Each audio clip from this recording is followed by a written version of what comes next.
আমার আব্বা কিপটা, তার ইচ্ছা তার 3টা মায়ের এই কিপটা জামাইয়ের কাছে বিয়া দিব। তুমি যদি এরকম স্মার্ট ভাবে যাও, আব্বা বাড়ি থেকে বাইর কইরা দিব।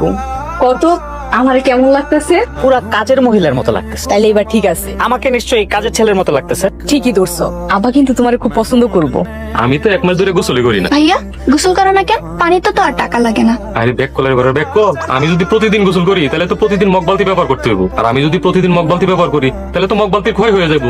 এই তোমার আসার সময় হইলো? এই নাও, তোমার চকলেট নিয়ে আসছি। তুমি আমার জন্য চকলেট নিয়ে এসো? তা কিপটা মানুষ চকলেট আনলা কেমনে? আমি মানুষটা কিপটা না, আমার আব্বাই কিপটা।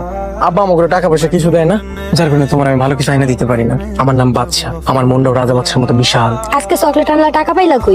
আব্বার পকেট থেকে চুরি করছি। কি তুমি তোমার হার কিপটা বাপের পকেট থেকে 10 টাকা চুরি করছো? টাকা যে আমি নিছি আব্বা এটা জানে না। আমি তোমার বাপের চিনি, সেই 10 টাকার লেগে হার্টফেল না করলেই হয়।